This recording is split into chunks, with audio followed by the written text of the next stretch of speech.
On July 27, 2008, a politically motivated fatal shooting took place at the Tennessee Valley Unitarian Universalist Church, in Knoxville, United States. Motivated by a desire to kill liberals and Democrats, gunman Jim David Adkisson fired a shotgun at members of the congregation during a youth performance of a musical, killing 2 people and wounding 7 others. The church hosted a youth performance of Annie Jr. Some 200 people were watching the performance by 25 children when Adkisson entered the church and opened fire on the audience. Adkisson pulled a Remington Model 48 12-gauge shotgun out of a guitar case and began firing. At first, people thought that the loud bangs of the gunshots were part of the play. Greg McKendry was a longtime church member who deliberately stood in front of the gunman to protect others, was killed at the scene. Later that night, a 61-year-old woman, Linda Krager, died from wounds suffered during the attack. Linda was a member of Westside Unitarian Universalist Church in Farragut. Others injured by the shotgun blasts include church member Tammy Summers, and visitors John Worth, Joe Barnhart, Jack Barnhart, and Linda Chavez. Allison Lee was injured while escaping with her young children. The shooter was stopped when church members and visitors restrained him. The Knoxville Police Department responded within 3 minutes of the 911 call, and ambulance services arrived only minutes later. Adkisson, a former private in the United States Army from 1974 to 1977, said that he was motivated by hatred of Democrats, liberals, African Americans, and homosexuals. Adkisson stated that he had targeted the church because of its liberal teachings and his belief that all liberals should be killed because they were ruining the country, and that he felt that the Democrats had tied his country's hands in the war on terror and they had ruined every institution in America with the aid of major media outlets. Adkisson made statements that because he could not get to the leaders of the liberal movement that he would then target those that had voted them into office. Adkisson stated that he had held these beliefs for about the last 10 years. Additionally, one of Adkisson's former wives had been a member of the church in the 1990s where the attack occurred.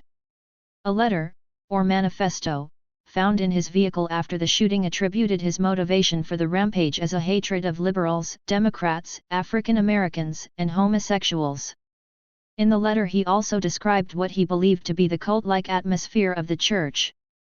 Adkisson's manifesto also cited the inability to find a job, and that his food stamps were being cut.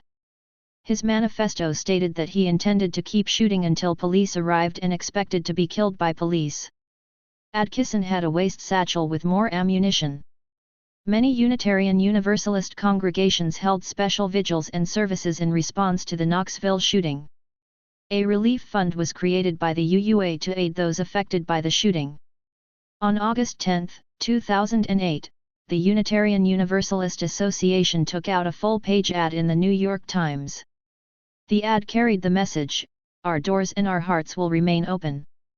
The Unitarian Universalist Association carried comprehensive coverage of the response of the UU faith community online. The church board voted to rename the greeting hall to honor Greg McKendry, citing his outgoing and friendly personality, and to rename the church library to honor Linda Krager, citing her work as an author and professor. An oil painting of Greg McKendry was hung over the fireplace in the greeting hall. At his first court appearance, Adkisson waived his rights to the preliminary hearing and requested the case go directly to the grand jury. Adkisson was represented by public defender Mark Stevens.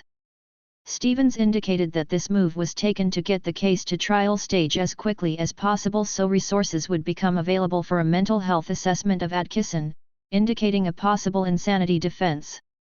On February 4, 2009, lawyers representing Adkisson announced that he would plead guilty to 2 counts of murder, accepting a life sentence without possibility of parole.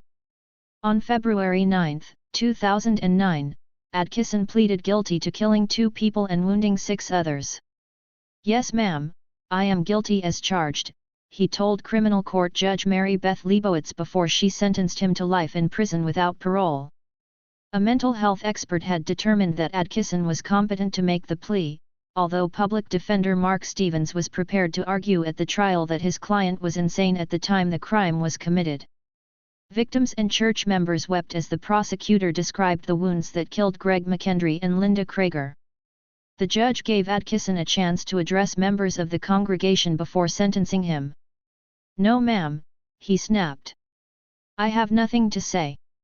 Assistant District Attorney said Adkisson gave a statement to police, which showed that he planned the attack on the church because he believed that Democrats and the church's liberal politics were responsible for his woes. Evidence showed that Adkisson bought the shotgun a month before the attack, sawed off the barrel at his home and carried the weapon into the church in a guitar case he had purchased 2 days before the shooting. He had written a suicide note and intended to keep firing until police officers arrived and killed him. He was sentenced to life in prison without parole on February 9, 2009.